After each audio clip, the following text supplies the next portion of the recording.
starts right now. Good morning. Happy Wednesday. It is June 14th. Thank you so much for starting your morning with us. So yesterday, it was hot. You made it outside, though. I want to commend you. 2 days in a row. Oh, you're too kind. Running in the heat. You did have some cloud coverage, which was nice. Yes, and that's why I did it. Because I know, like, later in the week, Wouldn't have stopped you if the sun was out, though. Maybe. Maybe. I try to, the earlier the better, but, during the ideal running hours, we're here. So that's why I took off right after the show, and I, worked with the cloud cover. Actually, I did 3.5 yesterday. Good for you. Yeah, thank you. This is fantastic. I'm surrounded by athletes. We got Justin Horn dunking late at night basketball. No. There was no dunking involved. I heard 22 points. Have you seen my vertical? Nice. There's no dunking involved. It was a good shooting night. That's all I'll say. It was well done. Thank you. Thank you. Steph, 3.5 miles. That's insane, especially in this weather. Yes, the clouds are out, but it is still very humid. It makes it very tough to be outside. Let's look at the cloud cover right now. And we still do have quite a bit of clouds. But what you'll notice is over San Antonio, we're seeing a break. And low clouds are so fickle, but if we do see these clouds break up sooner than, say, yesterday, then obviously temperatures will be a little bit warmer than yesterday. We only got up to 95. A lot of that had to do with these clouds hanging around, thick humidity. But it's a trade-off, right? We lose some of that humidity, but the temperatures go up. There are heat advisories in effect for a large portion of the area. As I've been saying all week, though, regardless of where you live, it's going to be hot no matter where you are, and we've got to be safe. As we go outside and look at some of the weather headlines here, still some haze in the sky. What's up with that? What's causing it? Well, we're going to take a look.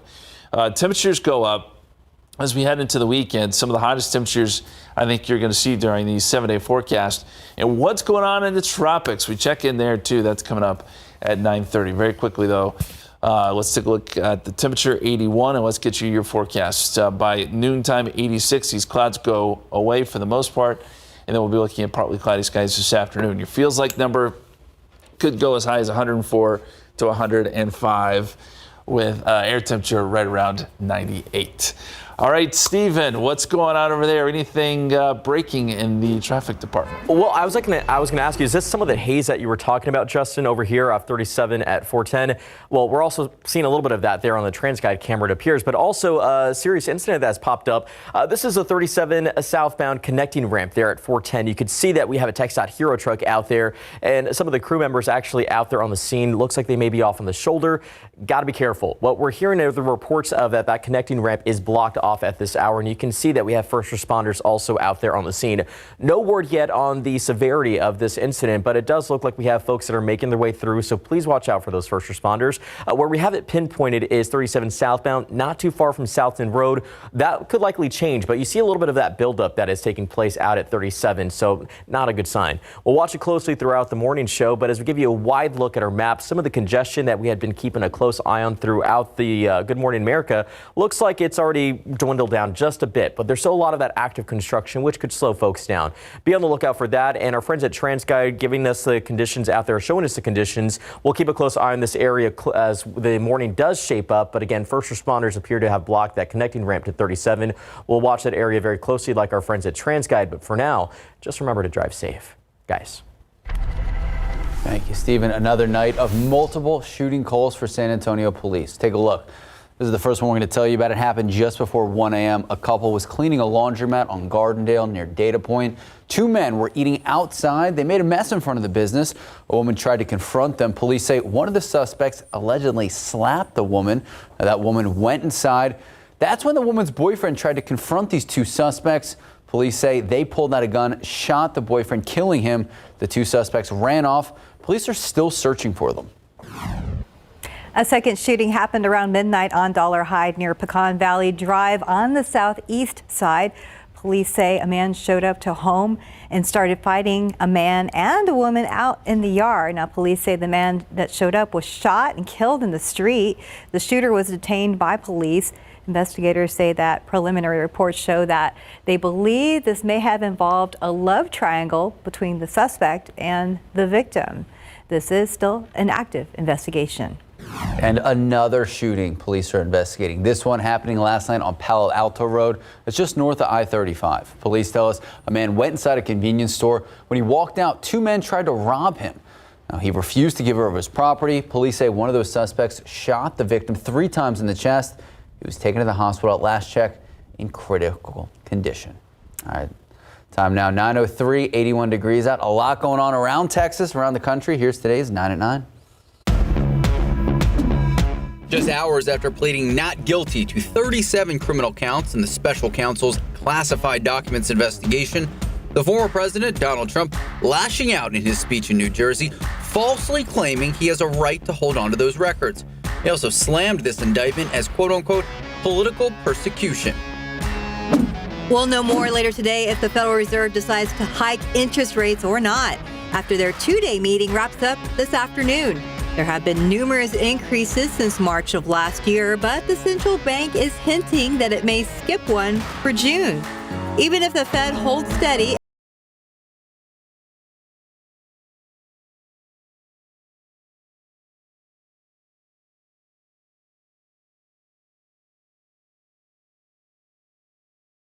of May, that is well below expectations of 1.5%.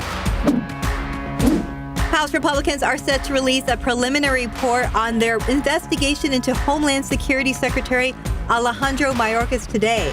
It's the most concrete step they have taken towards launching impeachment proceedings over his handling of the U.S. border with Mexico. A series of hearings to further build their case is also expected to be announced. The House Judiciary Committee would then decide whether to formally launch impeachment proceedings or not.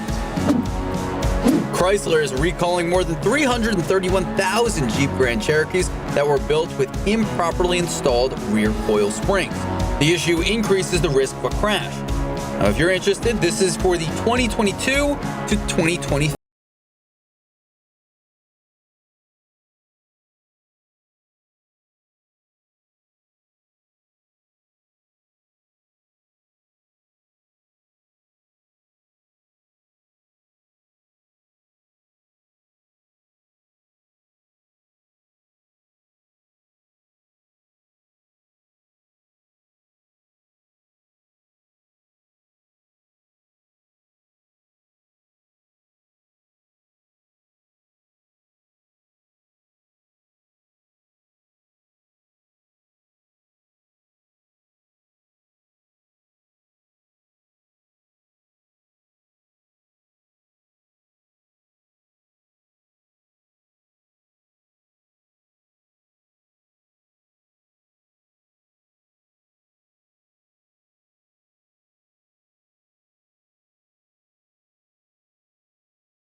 May be causing Americans to stay put.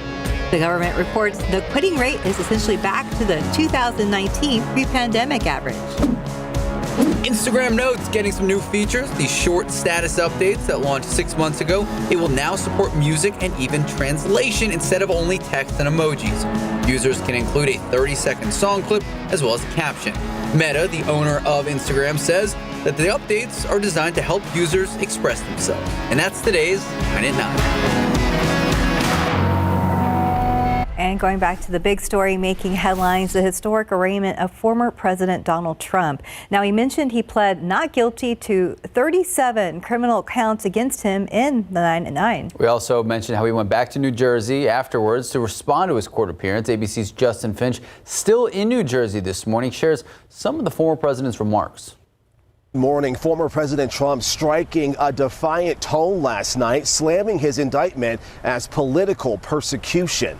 At his private golf club in Bedminster, New Jersey, former President Donald Trump blasted the records investigation that made him the first former U.S. president to be charged with federal crimes. Threatening me with 400 years in prison for possessing my own presidential papers.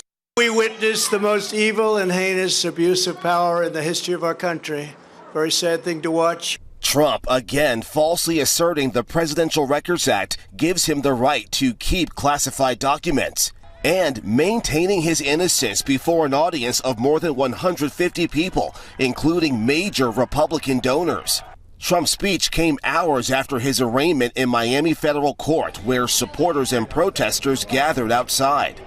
Trump was largely silent during the hearing. His attorney entered a not guilty plea to 37 criminal counts, including conspiracy and obstruction. Sitting a row behind Trump, special counsel Jack Smith, who led the investigation accusing Trump of illegally retaining classified records at his Mar-a-Lago estate after leaving office, and alleging some were found in a bathroom, a ballroom, and a storage area.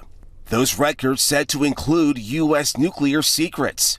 If convicted, Trump's charges carry a potential decades-long prison sentence. Experts say he could avoid that with appeals and a 2024 election win. He would be able to order his attorney general to dismiss the case if he's now the president and the case hasn't gone to trial. The judge also directing Trump to not discuss the case with any witnesses, which likely includes Trump aide Walt Nauta, who is also facing criminal charges in the records investigation, including conspiracy to obstruct justice. Justin Finch, ABC News, Bedminster, New Jersey. All right, take a look at this. This is surveillance video released by Denver police. This is a shooting that happened just about 3.5 hours after the Denver Nuggets won the NBA championship. You can notice the moment shots were fired because you can see the crowd scattering, officers running for cover behind vehicles while other officers ran towards where the shots came from. At least 100 officers already in that area monitoring the Denver Nuggets celebrations. Right now, police do not believe the shooting was connected to any celebrations. They actually believe it was drug related. 2 people already taken into custody. Of the 9 people injured, 5 still in the hospital as of yesterday afternoon. One of the suspects in the case also injured. Some changes are coming to American Airlines. According to USA Today, the company is getting rid of free checked baggage on all basic economy tickets. That's right. That means there will now be a $75 fee for the first checked bag on transoceanic flights. So American says this simplifies its offerings by having the same features for basic economy and both domestic and international flights. I'm not happy about this. Problem. Yeah. All right. Time now, 9:10, 80 degrees out. And we are featuring some summer camps in our area. And first up is a museum. So Courtney Friedman's going to give us a look inside some of the fun things they have for kids to do. Plus, some Alamo Heights High School seniors putting their skills to the test, launching a rocket that they built themselves. It's a project they each do year after year. And after the break, Tiffany Huertas is going to chat with some of them about their goal for this year and which professionals they worked with to get it done. Morning and welcome back. So after months of drawing, designing, researching, and building a rocket, Alamo Heights High School seniors, they are ready to launch. Tiffany Huertas joins us live from Alamo Heights High School to tell us who the students worked with this year to reach their goals. Good morning, Tiffany. Good morning, Max and Stephanie. So much excitement here. Just look at these smiles. Alamo Heights students here excited to showcase this rocket, and they're going later this month to White Sands Missile Range in New Mexico. We have teacher Colin Lang. Good morning to you. How excited are you? Oh, this is the culmination of 4 years of hard work for these kids. So, I mean, it's amazing, and it never gets old. I've been doing this for 17 years, and every year it's the same thing. It's super exciting. And the moment we've been waiting for this morning, show us what you all been working on. All right, go ahead, you guys. Amazing. Tell us a little bit about this rocket. So what you're looking at here is a hybrid rocket it uses a solid rocket fuel, which is inert, and nitrous oxide is our liquid oxidizer. It's designed to go to 50,000 feet, and it's going to go better than Mach 2 if everything goes as planned. And then hopefully the most important part, well, not the most important part, but the most difficult part is recovering it. It's really hard to do that, so that's what we're hoping for. And the students spent a lot of time here in the shop. Literally hundreds of hours, like literally hundreds of hours. Some of these kiddos have just, after they got past like 200 hours, they just stopped counting how many it was. And, you know, it takes a really dedicated group of students to do something like this. It doesn't get done alone. They need to back up with all the other people to help them do it. And each one of them is kind of responsible for a component. However, it bleeds over into other components so that way they can put the whole thing together as a whole. And we have student Jacob Andrews here this morning. Tell us a little bit about your experience working on this. It was great, all of it. I loved working in the shop and working with the machines and getting to know all these friends better. And I loved being able to solve all the unique problems with all these cool guys. And you were telling me earlier that maybe this could lead to potential career opportunities, maybe something in all of this. Yeah, maybe. I don't know if I'll go into the rocketry industry, but for sure I want to stay working with machines and working in engineering. Awesome. And just take a look at the rocket one more time and tell us about this name. So we have 3 different levels of the program in terms of the rockets. One is Tchaikovsky, which is the Russian father of modern rocketry. One is Hermann Oberth, which is the next level up. That's our transonic rockets. And then this one is our Goddard level after the American father of rocketry. And so very cleverly they came up with the Godfather with 2 Ds. And it's actually the first time I've seen the name on it this morning, so I'm really impressed. They were all trying to surprise you for last minute, so no changes from now on. No. Okay, well, I'm so excited to continue talking to this group right here, and good luck to all of you. Thank you very much. We'll send it back to you. Thank you, Tiffany. I love that, the Godfather. Very clever. Thank you, Tiff. All right, taking a live look out there. Okay, so they're not launching today, but Justin, if they were, would it be a good day? It looks kind of foggy out there. Yeah, it would be. It would be okay. I think the clouds will clear out, unlike yesterday where we had the clouds stick around for a while. Real quick before we jump into weather. Yeah. I have to mention, multiple sources are reporting that Texas will be playing Texas A&M at Kyle Field in 2024. I sent the text out at 1:30 this morning. Very exciting. Yeah, so the date is not established, but it is the schedule. The schedule opponents are set. I gotta say, if you're a UT fan, that schedule is tough. Have you seen it? Well, it's rumored. It's not official. It's tough. But we knew. Leaked, We knew Bama, it was Georgia, coming, though, so Texas A&M, probably right. Arkansas. Yeah, we want Bama. Do you though? I think the official schedule comes out tonight, but I'm excited. Yeah. I can tell you are too. Okay, now we'll talk about the weather.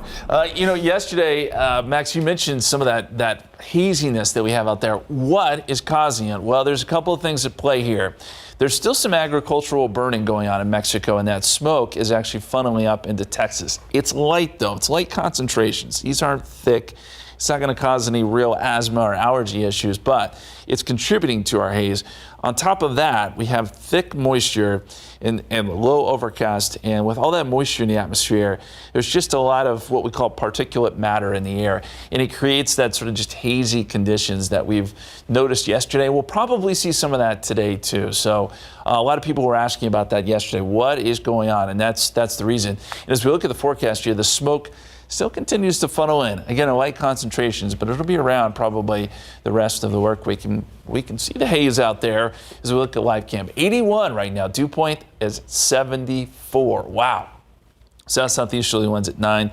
Dew point has been very elevated. The air is so very, very thick. And as we look at the satellite picture, we had the low clouds kind of go away for a little bit. Now they're starting to build back in. And we know with low clouds, again, they're kind of fickle. They're kind of off and on. But I think we'll see these clouds through midday, much like yesterday. And the longer they hang around, better it is for our temperatures. 82 right now in New Braunfels, 79 Hondo, 78 Kerrville, 79 in Uvalde, and around Bexar County, low 80s right now. Here's your KSAT 12-hour forecast. 11 o'clock, 84, 86 in noontime. We'll keep it mostly cloudy and then partly cloudy this afternoon. We top out at 98. Feels like numbers probably somewhere around 104. 95 at 7 o'clock, 93 at 8 p.m. And look for a good southeasterly wind. High pressure still very much in control, sits over Mexico right now, but still has control of our forecast. Now, north of that is where we're getting some showers and storms, and there's likely going to be widespread severe weather today from places like Jackson, Mississippi, through parts of Alabama and into Georgia. It will be a busy day. There could be some tornadoes involved here too. So if you're traveling, know that there could be some delays just because of all the weather that is forecast there across the southeast. We've also got a frontal boundary. That's one of the reasons there's going to be storms, but it's to our north, and south of that it is still very, very humid. So when you factor in that humidity, heat indices, as we said, will be rather high today. Places like Laredo could see a heat index upwards of 110, maybe even 115. Corpus Christi, heat indices close to 111. This is big time heat, and that's why we have those heat advisories in place. This is one of those days where if you spend any length of time outside, it could be dangerous. Dew point trend. Dew points do try to come down some. Now, this afternoon, we're still probably looking at dew points in the 70s. But by the weekend, dew points in the afternoon come down into the 60s. Not much better, but a little bit better. The lower the dew point, probably the higher the temperature goes. So it's just a trade-off. We're still going to see big-time heat indices going into the weekend.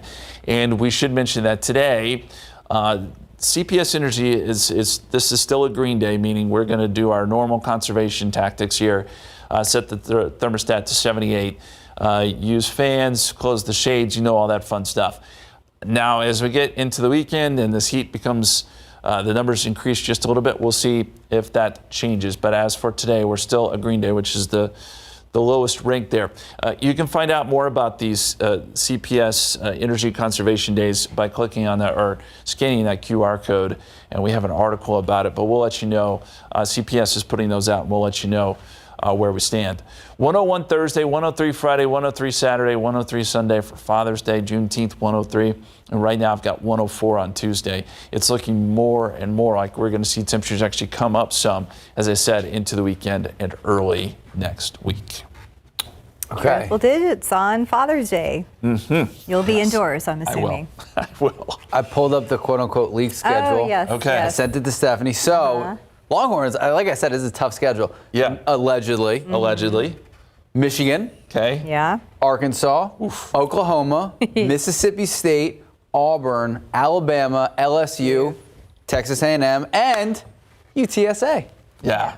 Yeah. That's a big schedule. I think UTSA will probably be earlier. I mean, I think Longhorn fans are excited about it though, because those are good venues. I mean, look, if they play UTSA early, Yeah, Longhorns- probably. That's what happened. yeah, well, the Longhorns, their playoff hopes are going to be dead in like week 2 when they lose to UTSA.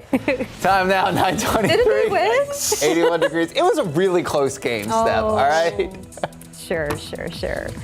Well, 9:23, SAISD has had declining enrollment in the last few years, and now the district is working on a plan to address the issues. We want your input and the input of our community before any decisions are made. More of what the superintendent told district employees when we come back. Welcome back. Enrollment numbers in the San Antonio Independent School District, they've been dropping, and that drop started even well before the pandemic. The district now starting to do something about it. As Courtney Friedman reports, Superintendent Dr. Jaime Aquino sent all district staff a video message spelling out what comes next for SAISD. I want to share news with you about a likely outcome of the next board meeting on June 20th. SAISD Superintendent Dr. Jaime Aquino sent this video message to all district staff, laying out some big possible changes. So that the district can improve academic services to our students, our Board of Trustees may approve a resolution requesting that we begin a study of school building capacity. The study would determine whether schools should be reorganized. Any reorganization or school closure would happen in the fall of 2024. Everything would remain the same for the upcoming school year. Aquino wrote, schools with low enrollments are more expensive to operate and more likely to provide fewer services. Let's head back 10 years. In the 2012-2013 school year, SAISD had 54,236 students enrolled. It drops continuously through there with a big drop during the pandemic, losing almost 4,000 students alone from 2021 to 2022. Now, there was a slight recoup this past year, but enrollment has dropped almost 10,000 students in 10 years, and it looks like leadership is not willing to wait and see any longer. We want your input and the input of our community before any decisions are made. Aquino tells staff not to worry about their future employment. Please know that we anticipate retaining you, our dedicated staff members. We also look forward to providing you even greater resources. He promised transparency in the process ahead with public meetings and a consistently updated website. Courtney Friedman, KSAT 12 News. And we pulled enrollment numbers over the past 5 years for other districts across the region. You can take a look at those numbers on our website at ksat.com. Time now, 9:28, 81 degrees. A lot more ahead on GMSA at 9, including the latest on the construction work at Hemisfair Plaza. It seems to be never ending, but we spoke with the city official who gives us a timeline for the project and updates us on where development stands now. Welcome back. It's 9:32. Let's look out there with live cam. I'll give you a hint if you haven't been outside yet. It's pretty humid out there. I guess, 81 degrees, so we're starting to climb that temperature ladder. I'm glad you pointed that out, though, Steph. Humidity really has been the biggest issue last couple of days. I mean, temperatures in the mid-90s we can deal with. We've dealt with that plenty of times, but with the humidity as high as it is, that's why the heat indices are so bad. And it's not fun to be outside. Let me show you across the country what's going on, because we know we got a lot of folks traveling, or maybe you got family members up north. They're enjoying some great weather. It's 55 in International Falls, 53 in Seattle, 72 New York. The warm spots are down there along the Gulf, 81 here in San Antonio. It's still 89 in Miami, and it's humid here, but even more humid there. Of course, Florida typically sees all that kind of humidity. Across Texas, cooler in the Panhandle as it has been, 63 in Amarillo, 71 in Lubbock, but still in the 80s in many spots here across South Texas. 87, one of the warm spots down there in Brownsville. Let me show you a great picture here on KSAT Connect. This kind of, I think, really tells the story. We've had the hazy conditions. We mentioned some of that thick humidity, some of the late smoke that's been here, and it creates sunrises like this. A few breaks in the clouds, but a beautiful, beautiful sunrise, and we appreciate the picture as always. Here's our KSAT 12-hour forecast. Noontime, 86. Clouds will begin to break up. We go partly cloudy this afternoon. 98 is your high, but the feels like number is 104, and it will be slow to cool down this evening. 93 at 8 o'clock, 91 at 9 p.m. As promised earlier, we'll take a look into the tropics, plus we look to the weekend where temperatures are going to really crank up. That forecast here in a couple minutes. Thank you, Justin. And recent rains, that has been welcomed, but not the mosquitoes. Their bites not only make you itch, but they can also spread diseases. 12 on your side's Marilyn Moritz tells us which insect repellents keep the bugs away the best. They're pesky little bloodsuckers, mosquitoes. To help you find a good bug repellent, Consumer Reports volunteers tested 53 of them by doing this. They stuck their treated arms into cages of 200 hungry mosquitoes for 5 minutes. They counted every time a mosquito landed or bit and repeated this until the repellent failed or 8 hours had passed. A repellent fails our test if a mosquito bites twice in one 5-minute session, or if there's one bite in each of 2 consecutive 5-minute sessions. The test mosquitoes were disease-free, but the ones that bite you may not be. Mosquitoes and ticks can spread serious bug-borne diseases like Lyme disease and West Nile virus. Using an effective repellent can reduce your risk. So here's what they found. Many of the most effective repellents for fighting mosquitoes and ticks contain 25 to 30% DEET as the active ingredient. They found several to recommend, but these were at the top. 3M Ultrathon Repellent 8 and Ben's Tick and Insect Repellent Wilderness Formula, both the pump and the wipes. If you want to avoid DEET, they did find some made with 20% picaridin or 30% oil of lemon eucalyptus that were also effective. Those that didn't work so well, natural ones made with essential oils. How you apply repellent matters. Use a thin coat on all exposed skin, and you can spray on top of your clothing, but not underneath. Marilyn Moritz, KSAT 12 News. All right, well, construction at Hemisfair Plaza seems to have no end in sight. It's all part of that massive redevelopment of the historic district, but there are some questions of when these projects will get done. RJ Marquez stopped by Hemisfair District to learn more about the timeline and the project and where the development stands today.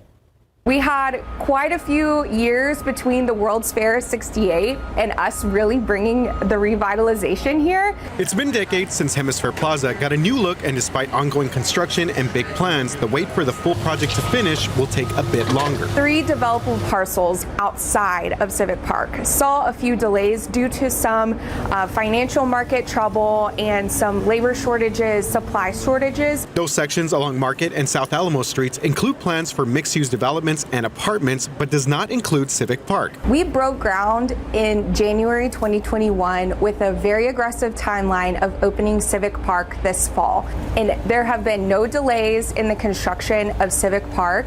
We're at the Civic Park construction site where construction is well underway here, and you can see to my left, these are the springs that are under construction, and this will be the primary water feature here at Civic Park.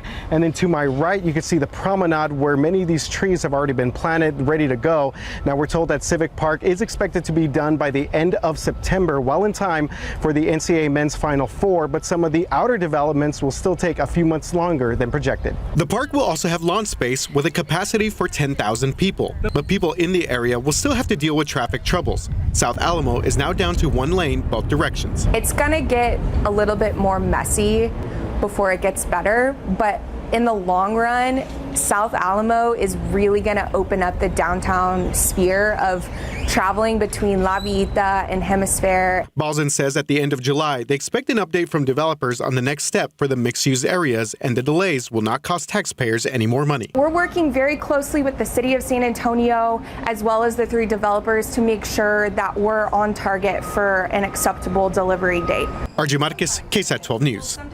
Time now, 9:38, 82 degrees. You're watching GMSA at 9, and when we come back, we are learning more about the summer camps offered at the Museum.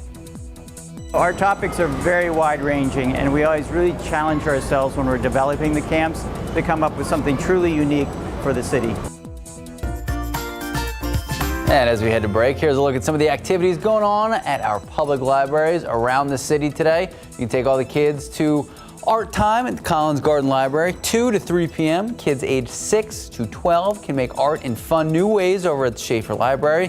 They're going to be showing off the movie Onward from 3 to 5 p.m. You can bring blankets, pillows, even snacks, whatever you want to get comfy, and beat the heat. Watch a movie. For a look at all the events scheduled today at different public libraries around the city, just head to the KSAT Kids section of KSAT.com. Welcome back. It's 9:42 and the summer season is here, and many parents are taking advantage of camps happening around San Antonio. A great way to beat the heat. Yes. All right, today, Courtney Friedman giving us an inside look at how the Museum is giving kids a fun way to learn while they're out of school. Located just a few minutes north of downtown San Antonio, the Museum is no ordinary museum. We have about 70,000 square feet of indoor and outdoor space with hundreds of interactive exhibits, and it's all rooted in joyful learning. It's open year-round for anyone to attend, but also hosts summer camps when kids are out of school and parents have to work. Their summer camps run from the beginning of June all the way to the middle of August for kids ages 3 to 11. The camps focus on science, technology, engineering, and math. Our topics are very wide-ranging, and we always really challenge ourselves when we're developing the camps to come up with something truly unique for the city. But on top of STEM learning, the Museum also places a large focus on arts and literacy. They have camps focusing on graffiti art, making comic books, and creating mini art galleries. All of our programs are developed using current educational frameworks. If you enroll your child in the program, you'll need to send them with some snacks and a lunch. And since the camp does take place both inside and outside, you also need to prepare your child for the heat. A water bottle is really important, especially as we start moving into the hotter days of summer. Spots for summer camps are full, but fall and winter camps will open up soon. Just head to KSAT.com for more info. Courtney Friedman, KSAT 12 News. That is a fun part of the Museum. The water part, features. Yeah. My kid's favorite spot, easily. Yeah, it's a lot of fun to look at and keeps you cool. Exactly. Yeah, and that's what you need this time of year. You really do. We do need to talk about the tropics, guys. It's been a while. We are in tropical season. Nothing going on in the Atlantic, I can tell you that. And you look at this picture, it really is. There's nothing there. We don't even really have any tropical waves to talk about. Typically takes some time. We'll see. It is forecast to be an average year, maybe a little bit below average. But so far, nothing showing up that jumps off the page. Now, that is not the case as we go to the eastern Pacific. And we do have a couple of waves here that show some promise. Now, they are moving out over the open ocean. It won't be an issue to land, but it is worth mentioning. We've got a couple here that have about a 20 to 30% chance of development. So things starting to get ramped up in the Pacific too. And we do need to keep an eye on the Pacific because as we get later in the season, sometimes these storms can move north and we can get some moisture from them, and it can help us with our rain chances. So that's why we keep an eye on the eastern Pacific Ocean as well. Current setup, we've got a big ridge of high pressure sitting over Mexico. This is what is creating all of our heat. On the edge of that high, there are some severe storms. Widespread severe weather today. This is worth mentioning again. This is going to be a busy scenario from Jackson, Mississippi over to Columbus, Georgia. These are areas that are going to see quite a bit of severe weather. Tornadoes are possible too. And so that would keep things very busy there. The reason for the weather, we've got a frontal boundary in place. That actually snakes back through Texas. South of that, it is very humid, and that's what we're feeling here. This front does not make it any further south, does not bring us any rain, stays up across North Texas. So with that in mind, that high humidity and temperatures up near 98, our heat index probably somewhere around 105. This shows 108. I think that's probably a bit high, but you get the idea. Laredo, 115. I do think that's possible. 111 in Corpus Christi. Brownsville, 110. Those are the feels like numbers. And that's why we have those heat advisories in place for much of those areas. 81 right now in San Antonio, 80 in Kelly, 79 at Randolph. We've got a south-southeasterly wind. Still a little bit hazy out there, but I'll tell you the air quality is okay. We're in the moderate category. It's not even unhealthy for those who are sensitive to that kind of thing. Just again, a little bit of smoke coming in from Mexico, and then we have all that thick humidity out there. So that is giving us the hazy conditions, but it's not necessarily bad air, so to speak. As we look at the satellite picture, we've still got a lot of morning clouds that are situated over San Antonio. Now, there are some breaks, New Braunfels over to Seguin, Gonzales down to Beeville. The sun's trying to shine through, and that'll boost your temperatures. It is 83 in Gonzales, but 79 in cloudy in Hondo, 79 Kerrville's 80 right now in Uvalde, and around Bexar County, we're sitting right at 80 degrees. It depends on what these clouds do and how quickly these numbers jump up. Yesterday, the clouds held. Today, I don't know if we'll be as lucky, but these dew points, man, these are about as high as they get here in Bexar County. We're talking mid to upper 70s. That is extremely thick air, and that really is the problem. Even if we only get into the mid to upper 90s, it's still going to feel like it's in the 100s. 104 here in San Antonio. You'll see some higher numbers. Divine, Pearsall, Carrizo Springs, heat indices 107 to 108. So those heat advisories are in place for that reason. We even have some heat warnings as you get down towards Laredo. As I mentioned, heat indices up to potentially 115 there. That is not fun at all. 101, the high temperature Thursday, 103 Friday, Saturday, Sunday, Monday. It is going to be hot, even hotter potentially on Tuesday with 104. So this stretch of heat is no joke. Be careful. Drink lots of water. You know all that stuff that we tell you every year. But this is going to be quite a stretch. I know, for some time, seeing those triple digits on there. Okay, well, hopefully, maybe the end of next week we'll see, 1 degree lower. There is some hope that maybe the pattern changes a little bit. Yeah. Okay. It's crazy because usually there's a day or two of reprieve, but it's just consistent. Yeah, once we get kind of locked into these patterns, it tends to last for a while, and that's unfortunate. All right, relief will be Father's Day indoors, right? Yes, for sure. For sure. Yeah, thanks, Justin. 9:48, 81 degrees. And calling all DC comic fans, The Flash hits theaters this Friday, and we're going to have a sneak peek after the break. Good morning and welcome back. All right, The Flash arrives in theaters on Friday. It's going to feature several superheroes throughout the story. CNN's Rick Damigella talked with the actress that plays Supergirl about her role in the film. Are you ready? Ready. Let's go. The Flash is the latest movie based on the world of DC comic book characters. It features 2 Flashes, 2 Batmen, and 1 good Kryptonian portrayed by the Young and the Restless actress Sasha Calle. It's not Clark. My name is Kara. I'm Barry. We're Barry. Kara Zor-El, Supergirl, is iconic. I love her deeply. I'm so proud and grateful and honored to have collided with her and have felt her. And that's the whole point about being an artist is we create this art and we hope that people feel seen and connected and overjoyed. When you found me in that hole that they put me in, and I wasn't Kal-El, why did you help me? Because you needed help. I honestly can't wait till my little brother and my mom see the film. And I think that is when it's gonna hit me. I think I'm just gonna look at them and be like, we did good, and I think that is what's gonna embrace me really, and I'm just excited for that moment. Do you know what this symbol stands for? Supergirl means hope, right? Hope, yeah, does it mean hope? Yes. In Hollywood, I'm Rick Damigella. All right, there will be 3 new categories for the 2024 Grammy Awards. The new categories are Best African Music Performance, Best Alternative Jazz Album, and Best Pop Dance Recording. Meanwhile, 2 existing categories, they're going to be moved to the general field, Non-Classical Producer of the Year and Non-Classical Songwriter of the Year. A lot of options. Taylor Swift's Eras Tour is on track to generate $4.6 billion. That's according to one research company. And that's not just ticket sales. It's spending on all sorts of things to see the show. The average Taylor Swift ticket holder spends more than $1,300, and that's for tickets, travel, clothing, and other expenses, like snacks, right? All right, well, a chef from Nigeria now holds the new world record for longest cooking marathon by a Guinness World Record Committee.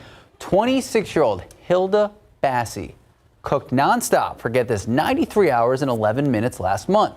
She was in a makeshift kitchen for 4 days from May 11th to May 15th, producing almost 100 pots of food. The longest cook-a-thon title, previously held by an Indian chef, they had only cooked for 87 hours and 43 minutes back in 2019. Only? Only? Wow. Yeah, okay. 98 degrees today. We'll see mostly sunny skies by the afternoon. 101 Thursday, 103 Friday, 103 Saturday, 103 Sunday. You get the idea. A lot of heat and a lot of humidity all the way through. All right, well, today is a very special day. It is June 14th. It is the Army's birthday. United States Army celebrates 248th birthday. Happy birthday. Happy birthday. Inception, 1775. All right. Show is about to end, so we have one last funny story not to share with you. It's okay to laugh because the woman in the video herself is laughing. That's right. A woman in Chicago had a recent treadmill and wardrobe malfunction, and she posted the video so everyone else could laugh at the situation as well. CNN's Jeannie Mose has the story. This is no run-of-the-mill run on a treadmill. I said, how many people saw my butt? Millions! Alyssa Conkle was working out at her gym outside Chicago when she tripped on an untied shoelace. She was de-pantsed. It was the treadmill that sort of ate your pants, correct? Yeah, it definitely sucked them off real fast. Alyssa held on to the machine for dear life until she felt her pants come off. She ended up with scrapes on her face and on her legs, above and on top of her Cinderella tattoo. Alyssa asked the gym if she could see what she called her embarrassing video. You know what? I'm just going to post it, make everything public, and I just wanted to make the world laugh. And boy, did she. Nothing better than laughing at yourself was a typical comment. You're a rock star. Everyone has a butt, and if people have something bad to say about my butt, bite my butt. People especially liked this woman's reaction. It does look like she's like running towards me to help me, and then she's like, oh my gosh, your pants came off, let me turn around. Not since an Ohio woman got